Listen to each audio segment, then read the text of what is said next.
সৃষ্টি সর্ব অবস্থাটাই গুরু। পরিচয়ের ক্ষেত্রে বিভিন্ন নাম ধারণ করে, পরিচয়ের ক্ষেত্রে বিভিন্ন নাম ধারণ করেন। জগতে হাবিবে খোদা মোহাম্মদ রাসূল যেখানে আল্লাহর নূর ক্রিয়াশীল হয়, ওই ক্রিয়াশীল অবস্থাটার নাম মুর্শিদ। কিন্তু তার ঠিকানা কিন্তু এই জায়গাত না, তার ঠিকানা বহু উপরে। আল্লাহ অদৃশ্য জগৎ, কিন্তু দৃশ্যের বাইরে না, দৃশ্যের ভিতরে অদৃশ্য, দৃশ্যের মধ্যে অদৃশ্য বেলগায়েব, এই বিশ্বাস থাকতে হবে। সে দৃশ্য আছে, অদৃশ্য আছে, সর্বকিছুতেই পরিব্যাপ্ত। তবে তার রূপ দর্শন হবে রূপের জগতে। সেই ছিল বেয়ানজির, এখন হয়েছে নজির। অদৃশ্য দৃশ্য হয়েছে। এই তো এই জায়গার মধ্যে আছে কালাম জবানে আসলো। যদি অদৃশ্য জগৎ থেকে যদি সে কালাম পেশ করতো, এই শব্দ কারো কানে যাইতো না, পৌঁছতো না। আল্লাহর কালাম হলো মতলেক, আর বান্দার কালাম হলো নাতেক। কেউ বান্দা মোহাম্মদ আর মোহাম্মদান। মোহাম্মদ যখন নূরে নূরান্বিত হয়ে যায়, মোহাম্মদান হয়ে যায়।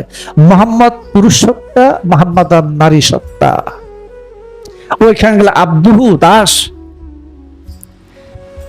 আব্দুহু ওয়া রাসূলুহু। কথা বলছো? সেই পাঁচটা হু সমষ্টি করে গুরু তার রূপ প্রকাশ করছে, মুর্শিদ তার রূপ প্রকাশ করছে। এই জগতে আমরা যাকে দেখি, আচ্ছা হাবিবে খোদা মোহাম্মদ রাসূল আর আবু জাহেলকে এক?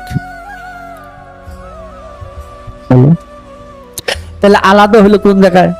কোন জিনিসটাই সে আলাদা হলো? কি বিষয়বস্তুটার কারণে আবু জাহেল থেকে মোহাম্মদ আলাদা দেখা গেল? সেই বেদ বিষয় জানা আছে। হেরা গুহার ভিতরে তিনি ধ্যান করছেন 15 বছর। কি ধ্যান করছেন, কি পাইছেন?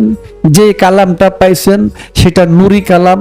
নুরি কালামটা তিনি ধারণ করে তিনি নূরে মোহাম্মদ হয়ে গেলেন। সেই নূরে মোহাম্মদের মধ্যে, নূর মোহাম্মদের মধ্যে যেই গোপন নূর সত্তাটা বিরাজিত, সেটা পাক দেহে বিরাজিত, সেটা তো আল্লাহ স্বয়ং নিজেই। তিনি নিজে বলছেন আল্লাহু নূরুস সামাতুল আরদ, আল্লাহ হইলেন আসমান জমিনের নূর। বেমেসাল নূর ধরা যায় না, ছোঁয়া যায় না।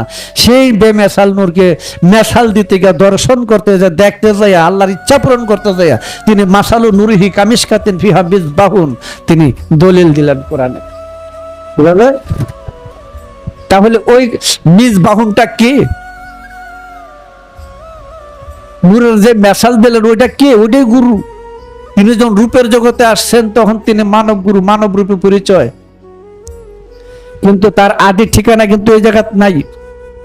যেখানে বলছিলেন বা শাকপে শাইকে দিতাম মুস্তাফা নাদের মুস্তাফা বলকে খোদারা, আমি আমার শাইকের মধ্যে আমি মুস্তাফা সাল্লাল্লাহু আলাইহি ওয়াসাল্লামকে দেখেছি। মুস্তাফা কাকে বলে? মুস্তাফা দুই রকমের, একটা হলো ম ওকার দন্তা শয় তো ফাইকারফা, আর একটা হলো ম ওকার বরিগা যত এবার। দুইটার আকাশ আসমান জমিন পার্থক্য আছে। সেই মুস্তাফা কি? সে মুস্তাফা কোথায় থাকে? তার মোকাম কি, মঞ্জিল কি? আর এই মুস্তাফার মধ্যে মোকাম মঞ্জিল কি? বলছেন আমি আমার শাইখের মধ্যে সে মুস্তাফা সাল্লাল্লাহু আলাইহি ওয়াসাল্লামকে দেখেছি। না না, স্বয়ং আল্লাহকেই দেখেছি। এক সত্তার মধ্যে এক রূপে সেই পরম সত্তার দিদার হয়ে গেছে। ওটা তো গুরু, ওটা তো গুরু। কথা বলছো?